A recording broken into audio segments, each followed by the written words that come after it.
जय हिंद साथियों, welcome back to study with Bhavna. Friends, आज हम पढ़ेंगे पॉलिटी के टॉप 100 क्वेश्चन जो कि मोस्ट इम्पोर्टेंट क्वेश्चन है और आपकी आने वाली CGL 2026 एग्जाम के लिए ये क्लास बहुत ही ज्यादा यूजफुल रहने वाली है।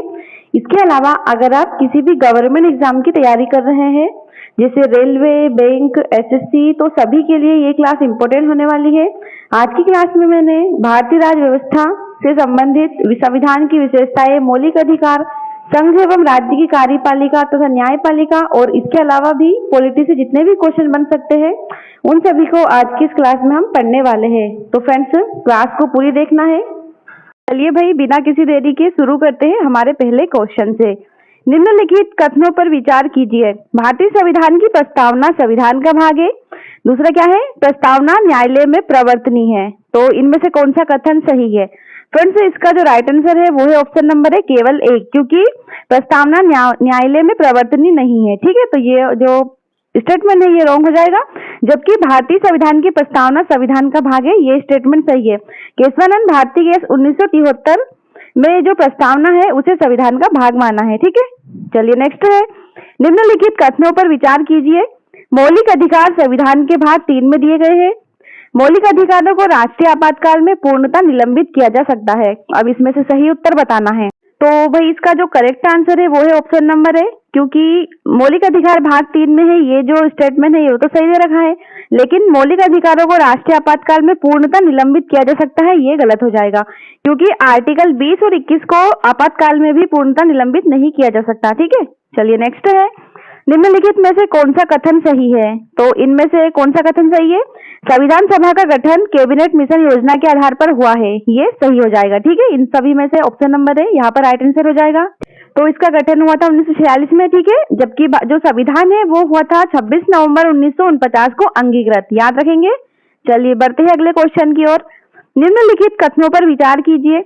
भारत एक संघीय राज्य है।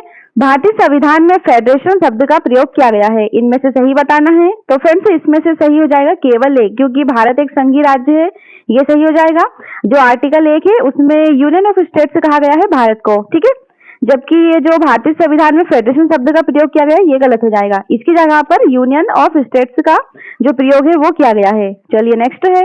निम्न में से कौन सा मौलिक कर्तव्य नहीं है? इनमें से कौन सा मौलिक कर्तव्य नहीं है? संविधान का पालन करना, राष्ट्रध्वज का सम्मान करना, मतदान करना या फिर वैज्ञानिक दृष्टिकोण को विकसित करना। तो फ्रेंड्स, इसमें से जो मतदान करना है वो एक मौलिक कर्तव्य नहीं है। ठीक है, नेक्स्ट है। निम्नलिखित कथनों पर विचार कीजिए। भारतीय संविधान का आर्टिकल 13 न्यायिक पुनरावलोकन का आधार प्रदान करता है। दूसरा क्या है? संविधान के विरुद्ध कोई भी कानून शून्य घोषित किया जा सकता है। उपरोक्त में से कौन सा कथन सही है? तो फ्रेंड्स, जो सही आंसर है वो है ऑप्शन नंबर सी। इसमें जो दोनों स्टेटमेंट है वो यहाँ पर दोनों के दोनों सही हो जाते हैं। ठीक है, चलिए बढ़ते हैं अगले की ओर। निम्न में से कौन सा अधिकार केवल भारतीय नागरिकों को प्राप्त है? विधि के समक्ष समानता, जीवन और व्यक्तिगत स्वतंत्रता, धर्म की स्वतंत्रता और फिर अभिव्यक्ति की स्वतंत्रता। इनमें से केवल भारतीय नागरिकों को जो प्राप्त है वो है अभिव्यक्ति की स्वतंत्रता। इसके अलावा जो तीनों दे रखे हैं वो भारतीय के अलावा विदेशी नागरिकों को भी ये अधिकार प्राप्त है। ठीक है, केवल आर्टिकल 19 के तहत केवल भारतीयों को प्राप्त है अभिव्यक्ति की स्वतंत्रता। ठीक है, चलिए नेक्स्ट है। निम्न में से निम्नलिखित कथनों पर विचार कीजिए। संविधान का भाग 4 राज्य के नीति निर्देशक तत्वों से संबंधित है। नीति निर्देशक तत्व न्यायालय द्वारा प्रवर्तनीय है। इनमें से सही बताना है। तो फ्रेंड्स, केवल एक यहाँ पर सही हो जाता है, क्योंकि भारत का जो राज्य के जो नीति निर्देशक सिद्धांत है DPSP वो भाग 4 में है, ये कथन सही हो जाता है। लेकिन जो नीति निर्देशक तत्व है वो न्यायालय द्वारा प्रवर्तनीय नहीं है। ठीक है, तो ये यहाँ पर स्टेटमेंट गलत हो जाएगा। नेक्स्ट है। भारतीय संविधान में मौलिक कर्तव्य किस संशोधन के द्वारा जोड़े गए? फ्रेंड्स, मौलिक जो कर्तव्य है वो 1976 में जो संशोधन हुआ था, कौन सा हुआ था? ऑप्शन नंबर बी, 42वां संविधान संशोधन, इसके तहत जोड़े गए हैं। ठीक है, याद रखेंगे 1976 में। नेक्स्ट क्वेश्चन है। निम्न में से कौन सा मौलिक अधिकार नहीं है? समानता का अधिकार, स्वतंत्रता का, संपत्ति का या फिर संवैधानिक उपचारों का। इनमें से कौन सा एक मौलिक अधिकार नहीं है? तो फ्रेंड्स, वर्तमान में 11 मौलिक कर्तव्य है, जबकि 6 मौलिक अधिकार है। तो इनमें से जो संपत्ति का अधिकार है वो एक कानूनी अधिकार है, ना कि मौलिक अधिकार। ठीक है, तो 44 संविधान संशोधन हुआ था 1978, उसके बाद से ही ये मौलिक अधिकार की श्रेणी में नहीं आता है, ठीक है। और वर्तमान में आर्टिकल 301 के अंतर्गत ये कानूनी अधिकार में आता है, ठीक है। संपत्ति का अधिकार, राइट टू प्रॉपर्टी, इसका राइट आंसर हो जाएगा। चलिए बढ़ते हैं अगले क्वेश्चन की ओर। निम्नलिखित कथनों पर विचार कीजिए। संविधान की प्रस्तावना में समाजवादी शब्द 42वें संविधान संशोधन द्वारा जोड़ा गया। और दूसरा क्या है, धर्मनिरपेक्ष शब्द मूल संविधान में मौजूद था। इनमें से जो सही आंसर है वो है केवल एक, क्योंकि धर्मनिरपेक्ष 42वें संविधान संशोधन द्वारा दो शब्द जोड़े गए थे, ठीक है, संविधान में। तो ये वाला जो स्टेटमेंट है वो रॉन्ग हो जाता है, और जो समाजवादी शब्द है वो 42वें संशोधन द्वारा जोड़ा गया, ये यहाँ पर सही हो जाएगा। नेक्स्ट है, भारतीय संविधान का कौन सा अनुच्छेद संवैधानिक उपचारों के अधिकार से संबंधित है? तो ऑप्शन नंबर सी, आर्टिकल जो 32 है वो संवैधानिक उपचारों के अधिकार से संबंधित है। और जो डॉक्टर भीमराव अंबेडकर थे उन्होंने इस जो आर्टिकल है आर्टिकल नंबर 32, इसे संविधान की हृदय और आत्मा भी कहा है, ठीक है। चलिए नेक्स्ट है, कानून के समक्ष समानता की अवधारणा किस देश से ली गई है? तो फ्रेंड्स आर्टिकल 14 में है कानून के समक्ष समानता, और आर्टिकल जो ब्रिटेन है उससे ये अवधारणा ली गई है, ठीक है, कानून के समक्ष समानता। नेक्स्ट है, निम्न में से कौन सा आर्टिकल अस्पृश्यता के उन्मूलन से संबंधित है? फ्रेंड्स छुआछूत का उन्मूलन इससे संबंधित आर्टिकल है आर्टिकल नंबर 17, ठीक है। नेक्स्ट है, निम्नलिखित कथनों पर विचार कीजिए। राष्ट्रपति राज्यसभा का सदस्य नहीं होता, राष्ट्रपति संसद का अभिन्न अंग है। इनमें से सही कौन सा है? तो फ्रेंड्स 1 और 2 दोनों स्टेटमेंट यहाँ पर सही हो जाते हैं, क्योंकि राज्यसभा जो राष्ट्रपति है वो राज्यसभा का सदस्य नहीं होता है, ओके। और जो राष्ट्रपति है वो संसद का एक अभिन्न अंग है, क्योंकि संसद में राष्ट्रपति, लोकसभा और राज्यसभा ये तीनों इनसे मिलकर बनती है संसद। नेक्स्ट है, निम्नलिखित कथनों पर विचार कीजिए। भारत का राष्ट्रपति लोकसभा को भंग कर सकता है, राज्यसभा को कभी भी भंग नहीं किया जा सकता। इनमें से सही क्या है? तो फ्रेंड्स ऑप्शन नंबर सी, दोनों स्टेटमेंट यहाँ पर सही हो जाते हैं, क्योंकि राज्यसभा एक अस्थायी सदन है, इसे कभी भी भंग नहीं किया जा सकता, ठीक है, लेकिन लोकसभा को भंग किया जा सकता है। तो यहाँ पर दोनों स्टेटमेंट सही हो जाते हैं। चलिए भाई नेक्स्ट है, भारत के उपराष्ट्रपति के संबंध में कौन सा कथन सही है? उपराष्ट्रपति के बारे में बात करेंगे, तो इसमें जो कथन सही है वो है ऑप्शन नंबर बी, क्योंकि वहां राज्यसभा का पदेन सभापति होता है, ठीक है। फ्रेंड्स जो भारत का उपराष्ट्रपति होगा वो अपने आप राज्यसभा के पदेन सभापति के पद पर आसीन हो जाएगा, ठीक है। तो ऑप्शन नंबर बी यहाँ पर करेक्ट हो जाएगा, आर्टिकल 64 में इसका वर्णन दे रखा है, ठीक है। नेक्स्ट है, निम्न में से किस विधेयक को राष्ट्रपति पुनः विचार हेतु वापस नहीं भेज सकता? तो इनमें से जो धन विधेयक है उसे राष्ट्रपति पुनः विचार के लिए वापस नहीं भेज सकता, ठीक है।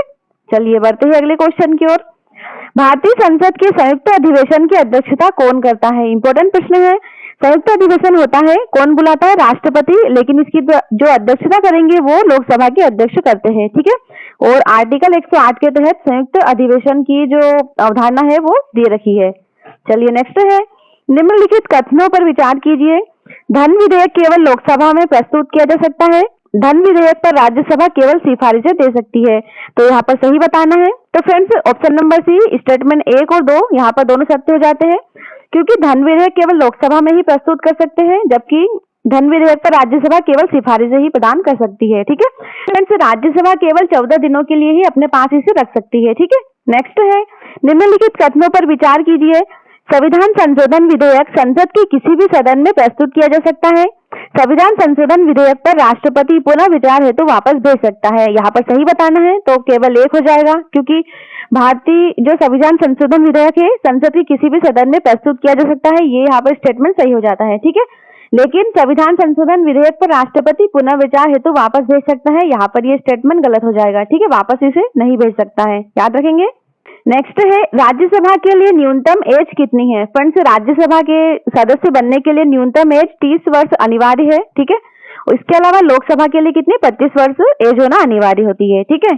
चलिए नेक्स्ट है, निम्नलिखित कथनों पर विचार कीजिए। लोकसभा अध्यक्ष अपना त्यागपत्र उपाध्यक्ष को देता है, लोकसभा अध्यक्ष को लोकसभा के तत्कालीन समस्त सदस्यों के बहुमत से हटाया जा सकता है, ठीक है, अध्यक्ष को। तो यहाँ पर जो सही आंसर है वो है केवल 1 और 2, ठीक है। क्या कहेंगे? लोकसभा के अध्यक्ष अपना त्यागपत्र किसे देंगे? लोकसभा के उपाध्यक्ष को, ठीक है। और लोकसभा अध्यक्ष को लोकसभा के तत्कालीन जो समस्त सदस्य है उनके बहुमत से उन्हें हटाया भी जा सकता है, याद रखेंगे। चलिए कमेंट करके बताना है वर्तमान में लोकसभा के अध्यक्ष कौन है। नेक्स्ट है, संविधान सभा के संवैधानिक सलाहकार कौन थे? जो BN राव थे वे संविधान सभा के प्रमुख संवैधानिक सलाहकार थे। ठीक है, नेक्स्ट है, निम्नलिखित कथनों पर विचार कीजिए। धन विधेयक है या नहीं, इसका अंतिम निर्णय लोकसभा अध्यक्ष करता है। और दूसरा क्या दे रखा है, लोकसभा अध्यक्ष का निर्णय न्यायिक समीक्षा से पूर्णतः बाहर है। निम्न में से कौन सा कथन सही है? तो फ्रेंड्स केवल एक यहाँ पर सही हो जाता है, क्योंकि जो धन विधेयक है, कोई भी विधेयक धन विधेयक है या नहीं, इसका निर्णय अंतिम जो निर्णय है वो लोकसभा के अध्यक्ष करेंगे। ठीक है, ये सही हो जाएगा, जबकि यहाँ पर दूसरा स्टेटमेंट गलत हो जाएगा। ठीक है, याद रखेंगे। चलिए अगला है, संविधान की 8वीं अनुसूची का संबंध किससे है? तो फ्रेंड्स, जो मान्यता प्राप्त भाषाएं हैं उनसे संविधान की 8वीं अनुसूची का संबंध दे रखा है। ठीक है, मूल संविधान में केवल कितनी 14 भाषाएं थी और वर्तमान में कितने 22 भाषाएं हैं। ठीक है, चलिए नेक्स्ट है, निम्नलिखित कथनों पर विचार कीजिए। राष्ट्रपति के निर्वाचन में संसद के मनोनीत सदस्य भाग नहीं लेते हैं। ठीक है, ध्यान देंगे, इंपॉर्टेंट प्रश्न है। चलिए नेक्स्ट है, राज्य विधान परिषदों के सदस्य राष्ट्रपति के निर्वाचन में भाग नहीं लेते हैं। फ्रेंड्स, मोस्ट इंपोर्टेंट प्रश्न है, इसमें आप कंफ्यूज हो सकते हैं। तो इसका जो करेक्ट आंसर है केवल 1 और 2, यानी कि यहाँ पर दोनों स्टेटमेंट सही हो जाएंगे।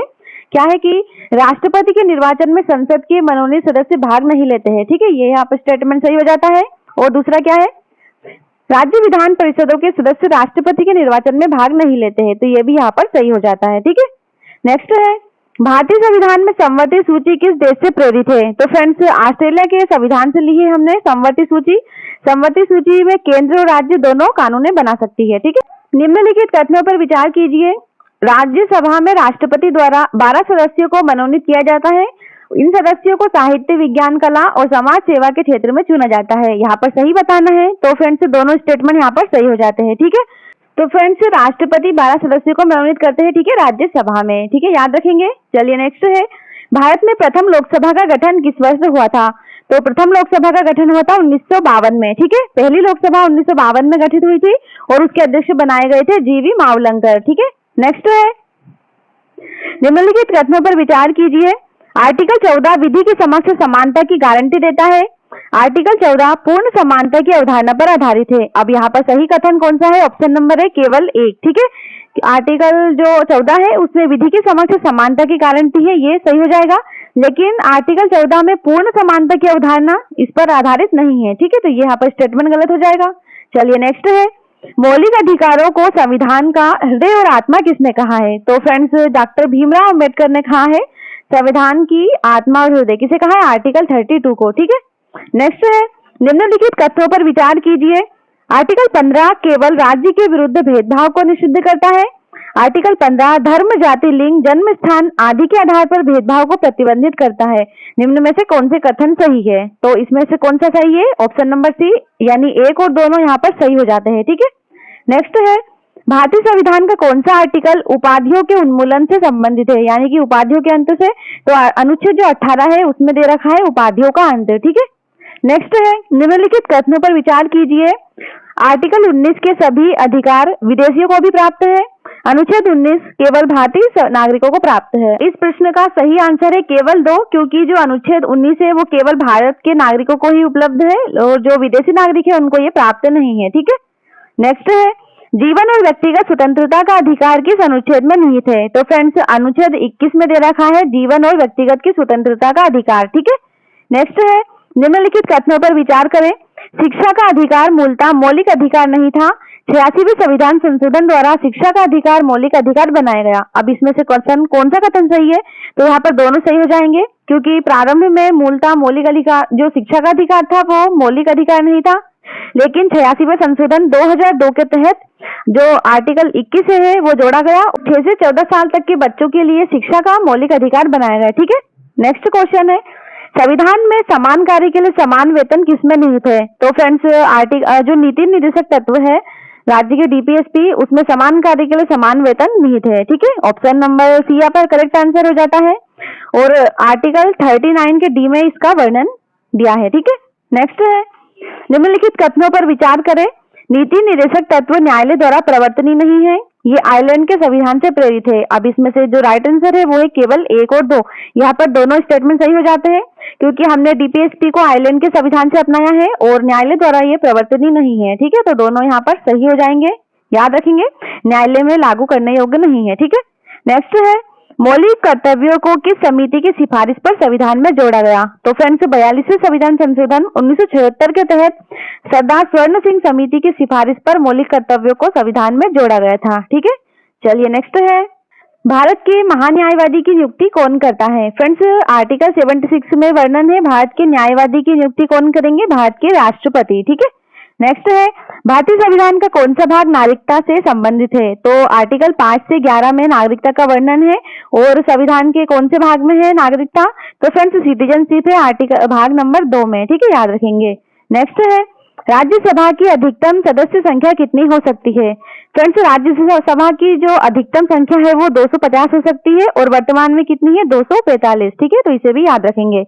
नेक्स्ट है, संविधान की किस अनुसूची में केंद्र, राज्य और संवर्ती सूचियां दी गई है? तो आज जो 7वीं अनुसूची है उसमें केंद्र, राज्य और संवर्ती सूची दी गई है। ठीक है, नेक्स्ट है, भारत का प्रथम नागरिक कौन होता है? तो फ्रेंड्स भारत के राष्ट्रपति भारत के प्रथम नागरिक होते हैं। ठीक है, नेक्स्ट है, लोकसभा का कार्यकाल सामान्यतः कितना होता है? तो 5 साल होता है लोकसभा का सामान्य कार्यकाल। ठीक है, और जो राज्यसभा है उसका कितना होगा आप कमेंट करके बताएंगे।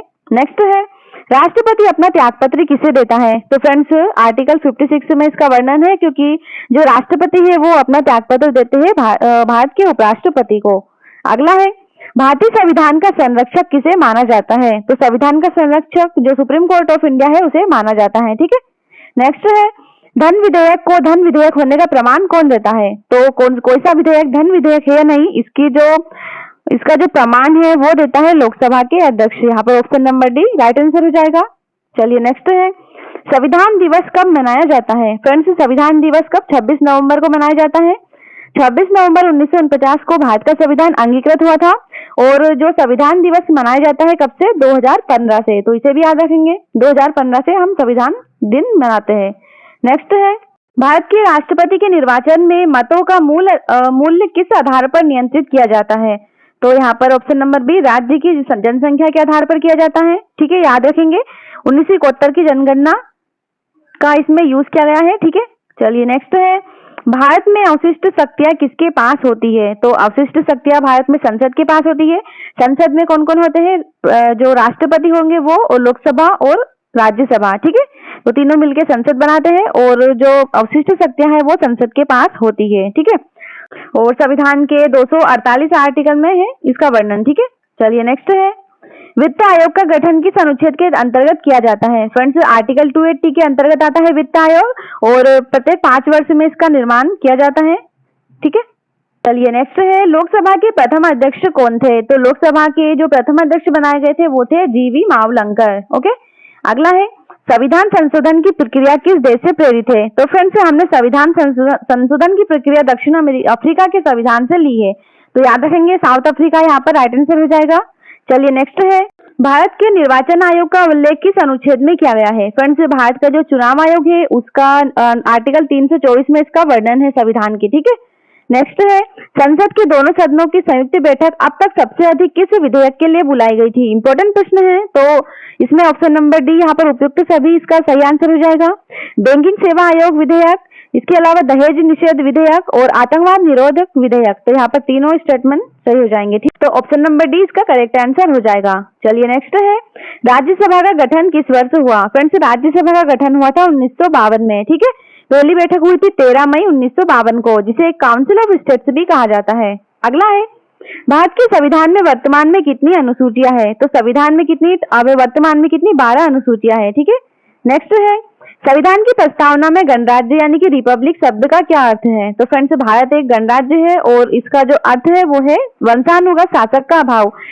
हमारे जो भारत है उसमें वंशानुगत यानी कि राजा जैसा पद नहीं होता। ठीक है, वंशानुगत। नेक्स्ट है, भारतीय संविधान में संवर्ती सूची किस अनुच्छेद में दी गई है? तो संवर्ती सूची जिसमें वर्तमान में 52 विषय है और ये 7वीं अनुसूची में दे रखी है। ठीक है, नेक्स्ट है, भारत के नियंत्रक एवं महालेखा परीक्षक जो कि सीएजी है को उनके पद से कौन हटा सकता है? फ्रेंड्स भारत के सीएजी को राष्ट्रपति उनके पद से हटा सकते हैं। ठीक है, नेक्स्ट है, संविधान सभा की प्रारूप समिति के अध्यक्ष कौन थे? तो संविधान सभा की प्रारूप समिति के अध्यक्ष कौन थे? Doctor B.R. Ambedkar, Bhimrao Ambedkar correct answer हो जाएगा। और 29 अगस्त 1947 को ये बनाई गई थी। ठीक है। नेक्स्ट है, लोकसभा में गणपूर्ति यानी कि कोरम का कुल सदस्य संख्या का कितना भाग होता है? तो फ्रेंड्स, कुल सदस्य संख्या का यहाँ 1/10 भाग होता है। Option number C correct answer हो जाएगा। ठीक है। और दोनों सदनों पर ये लागू होता है। अगला प्रश्न है, संविधान की कौन सी अनुसूची दल बदल विरोधी कानून से संबंधित है? इंपॉर्टेंट प्रश्न है। तो फ्रेंड्स, दल बदल विरोधी कानून है संविधान की 10वीं अनुसूची में। ठीक है, याद रखेंगे। ऑप्शन नंबर सी यहाँ पर करेक्ट आंसर हो जाता है, जो 52वां संविधान संशोधन हुआ था 1985 उसके तहत। ठीक है। नेक्स्ट है, राष्ट्रपति पर महाभियोग किस आधार पर लगाया जा सकता है? तो फ्रेंड्स, आर्टिकल आपको कमेंट करके बताना है राष्ट्रपति पर महाभियोग का, और इसमें पूछा है किस आधार पर इसे लगाया जा सकता है। तो जो संविधान का उल्लंघन है वो करने पर राष्ट्रपति पर महाभियोग लगाया जा सकता है। ठीक है। चलो मैं ही बता देती हूँ, राष्ट्रपति पर महाभियोग आर्टिकल 61 के तहत लगाया जाता है। ओके। नेक्स्ट है, राज्य नीति के निर्देशक तत्वों का उद्देश्य क्या है? तो इसका उद्देश्य क्या है? सामाजिक और आर्थिक लोकतंत्र को स्थापित करना। नेक्स्ट है, संविधान के किस भाग में मूल कर्तव्य दिए गए हैं? फ्रेंड्स, जो फंडामेंटल ड्यूटीज है वो संविधान के भाग 4 के ए में दे रखे हैं। ठीक है। नेक्स्ट है, भारत में राष्ट्रीय आपातकाल की घोषणा कौन करता है? तो आपातकाल की घोषणा कौन करेंगे? भारत के राष्ट्रपति। और आर्टिकल 352 में इसका वर्णन है। ठीक है। नेक्स्ट है, भारतीय संविधान का कौन सा अनुच्छेद उच्चतम न्यायालय की स्थापना से संबंधित है? ऑप्शन नंबर ए इसका करेक्ट आंसर हो जाएगा। आर्टिकल 124 में संविधान जो उच्चतम न्यायालय है उसकी स्थापना दे रखी है। ठीक है। नेक्स्ट है, भारत के उपराष्ट्रपति का निर्वाचन किस पद्धति से किया जाता है? फ्रेंड्स, भारत के उपराष्ट्रपति का निर्वाचन आनुपातिक प्रतिनिधित्व प्रणाली द्वारा एकल संक्रमणी मत द्वारा किया जाता है। ठीक है, दोनों सदनों के द्वारा, और दोनों सदनों के सदस्य मिलकर करते हैं गुप्त मतदान के द्वारा। ठीक है, याद रखेंगे। चलिए नेक्स्ट है, संविधान की किस अनुसूची में पंचायतों के विषय सूचीबद्ध है? तो फ्रेंड्स, 73वें संविधान संशोधन में इसका वर्णन है। अनुसूची 11वीं है उसमें पंचायतों के विषय से ये सूचीबद्ध है, और इसमें कितने 29 विषय शामिल है, इसे भी याद रखेंगे। नेक्स्ट है, राज्यपाल की नियुक्ति कौन करता है? तो फ्रेंड्स, जो भारत के राष्ट्रपति है वो राज्यपाल की नियुक्ति करते हैं, और संविधान के आर्टिकल 155 में इसका वर्णन है। ठीक है। नेक्स्ट है, संविधान सभा के अस्थायी अध्यक्ष कौन थे? तो फ्रेंड्स, डॉक्टर राजेंद्र प्रसाद संविधान सभा के स्थायी अध्यक्ष थे, लेकिन जो अस्थायी अध्यक्ष थे वो थे सच्चिदानंद सिन्हा। इसका करेक्ट आंसर हो जाता है, अस्थायी अध्यक्ष कौन बनाए गए थे संविधान के? सच्चिदानंद सिन्हा। ठीक है। नेक्स्ट है, लोकसभा के प्रथम उपाध्यक्ष कौन थे? तो लोकसभा के प्रथम उपाध्यक्ष थे एम अनंत सायम अयंगर। ठीक है। अगला प्रश्न है, भारतीय संविधान में मौलिक अधिकार किस देश के संविधान से प्रेरित है? तो फ्रेंड्स, भाग 3 में मौलिक अधिकार है, और हमने अमेरिका के संविधान से ये लिए हैं। नेक्स्ट है, राज्यसभा के सदस्यों का कार्यकाल कितना होता है? तो 6 वर्ष होता है राज्यसभा के सदस्यों का कार्यकाल, और याद रखेंगे जो 1/3 सदस्य है राज्यसभा के हर 2 साल में रिटायर होते हैं, तो इसे भी याद रखेंगे। चलिए नेक्स्ट है, संविधान की 12वीं अनुसूची का संबंध किससे है? तो ऑप्शन नंबर बी नगर पालिका से है। ठीक है, 12वीं अनुसूची का संबंध है। इसमें कितने 18 विषय है, और 74वें संविधान संशोधन द्वारा इसे जोड़ा गया है। अगला है, भारत के प्रथम उपराष्ट्रपति कौन थे? फ्रेंड्स, भारत के प्रथम उपराष्ट्रपति 1952 में बनाए गए थे doctor Sarvepalli Radhakrishnan. Okay. Next है, संविधान के किस आर्टिकल में मंत्री परिषद का प्रावधान है? तो अनुच्छेद 74 में है मंत्री परिषद। ठीक है। नेक्स्ट है, संविधान की 9वीं अनुसूची की संविधान संशोधन के द्वारा जोड़ी गई। तो 9वीं अनुसूची जोड़ी है प्रथम संशोधन के द्वारा। ओके। अगला प्रश्न है, भारत के नियंत्रक एवं महालेखा परीक्षक CAG का कार्यकाल कितना है? इंपॉर्टेंट प्रश्न है। फ्रेंड्स, भारत के CAG का कार्यकाल कितना है? 5 या 65 वर्ष की आयु, जो भी पहले हो। ठीक है। नेक्स्ट क्वेश्चन है, संविधान संशोधन विधेयक को संसद के किस बहुमत से पारित किया जाता है? तो ऑप्शन नंबर सी विशेष बहुमत इसका करेक्ट आंसर हो जाएगा। ठीक है। चलिए नेक्स्ट है, सर्वोच्च न्यायालय के न्यायाधीशों की सेवानिवृत्ति की आयु क्या है? तो फ्रेंड्स, इसका करेक्ट आंसर हो जाएगा 65 साल। ठीक है। जो सर्वोच्च न्यायालय के न्यायाधीश है उनकी रिटायर की आयु होती है कितनी? 65 साल। लेकिन याद रखेंगे उच्च न्यायालय की कितनी होती है? 62। तो कंफ्यूज नहीं होना है। अगला है, भारतीय संविधान में मौलिक कर्तव्य की संख्या वर्तमान में कितनी है? तो करेक्ट आंसर हो जाएगा ऑप्शन नंबर बी 11। ठीक है, वर्तमान में 11 मौलिक कर्तव्य है। 86वें संशोधन से जोड़े गए थे, लेकिन जो 42वें संविधान संशोधन था उससे 10 मौलिक कर्तव्य जोड़े गए थे। ठीक है, वर्तमान में कितने हैं? 11। नेक्स्ट है, राज्यसभा को स्थायी सदन क्यों कहा जाता है? फ्रेंड्स, इसे राष्ट्रपति भंग नहीं कर सकता, इसलिए स्थायी सदन कहा जाता है। ठीक है, राज्यसभा को। अगला है, संविधान का कौन सा आर्टिकल उच्च न्यायालय को रिट जारी करने की शक्ति देता है? तो आर्टिकल 226 के तहत रिट जारी कर सकते हैं उच्च न्यायालय। ठीक है, नेक्स्ट है भारत के निर्वाचन आयोग को संवैधानिक दर्जा किस आर्टिकल द्वारा प्राप्त है? तो फ्रेंड्स आर्टिकल 324 के तहत जो निर्वाचन आयोग है उसको संवैधानिक दर्जा प्राप्त है। ठीक है, नेक्स्ट है संविधान सभा के स्थायी अध्यक्ष कौन थे? स्थायी अध्यक्ष बनाए गए थे डॉक्टर राजेंद्र प्रसाद। ठीक है, नेक्स्ट है भारत के संविधान में न्यायिक पुनरावलोकन का आधार मुख्यतः किस अनुच्छेद से प्राप्त है? तो फ्रेंड्स आर्टिकल जो 13 है उसके तहत इसका करेक्ट आंसर हो जाएगा। उसके तहत न्यायिक जो पुनरावलोकन है उसका आधार प्राप्त है। नेक्स्ट क्वेश्चन है संविधान का कौन सा अनुच्छेद भारत को राज्यों का संघ घोषित कर सकता है? तो आर्टिकल 1 में है भारत राज्यों का संघ। ठीक है, नेक्स्ट है भारत के संविधान में यूपीएससी का जो उल्लेख है किस अनुच्छेद में किया गया है? तो आर्टिकल 315 से 323 के बीच में है यूपीएससी और स्टेट पीएससी। तो 315 में यूपीएससी का उल्लेख किया गया है। ठीक है, चलिए नेक्स्ट है भारत के संविधान की प्रस्तावना में समाजवादी शब्द किस संविधान संशोधन द्वारा जोड़ा गया? तो संविधान की प्रस्तावना में समाजवादी और धर्मनिरपेक्ष दो शब्द जोड़े गए थे। कब जोड़े गए थे? 42वें संविधान संशोधन के द्वारा। ठीक है, 1976 में। ठीक है, इसे भी याद रखेंगे। नेक्स्ट क्वेश्चन है भारत के उच्च न्यायालय के न्यायाधीशों की सेवानिवृत्ति की आयु क्या है? तो सेवानिवृत्ति की आयु कितनी है? 62 साल। ओके, याद रखेंगे। जबकि सर्वोच्च न्यायालय के न्यायाधीशों की सेवानिवृत्ति कितनी है? 65। ठीक है, याद रखेंगे। नेक्स्ट है भारत के संविधान की कौन सी अनुसूची नगर पालिकाओं से संबंधित है? फिर आंसर है इसका 12वीं अनुसूची। इसमें दे रखी है नगर पालिका है। ओके, तो 74वें संविधान संशोधन द्वारा 1952 में इसे जोड़ा गया था और किसे? नगर पालिका के 18 विषय इसमें सम्मिलित है। तो इसे भी याद रखेंगे। अगला है संविधान का कौन सा अनुच्छेद राष्ट्रपति को क्षमादान की शक्ति प्रदान करता है? फ्रेंड्स राष्ट्रपति किसी को भी क्षमादान की शक्ति दे सकता है और आर्टिकल जो 72 है उसके तहत उसे ये शक्ति प्राप्त है। चलिए नेक्स्ट है भारत के संविधान में आपातकालीन उपबंध किस भाग में दिए गए हैं? तो ऑप्शन नंबर सी इसका राइट आंसर हो जाता है। ठीक है, नेक्स्ट है भारत का संविधान कब लागू हुआ? तो सभी को पता होगा भारत का जो संविधान है वो लागू हुआ था 26 जनवरी 1950 को। ऑप्शन नंबर सी यहाँ पर करेक्ट आंसर है। नेक्स्ट क्वेश्चन है भारत के संविधान में मौलिक अधिकार किस भाग में दे रखे हैं? तो मौलिक अधिकार का किस में है? भाग 3 में। अगला प्रश्न है और अंतिम आज का भारतीय संविधान का कौन सा आर्टिकल संविधान संशोधन की प्रक्रिया से संबंधित है? तो फ्रेंड्स आर्टिकल 368 के तहत संविधान में संशोधन किया जा सकता है। तो फ्रेंड्स ये थे टॉप 100 क्वेश्चन पॉलिटी के जो कि सभी के सभी मोस्ट इंपोर्टेंट है। उम्मीद है आपको आज का ये सेशन अच्छा लगा होगा। क्लास अगर अच्छी लगी है दोस्तों तो इससे ज्यादा से ज्यादा वीडियो को शेयर करें ताकि सभी बच्चों तक ये क्लास पहुंच सके और कमेंट करें आपको ये सेशन कैसा लगा।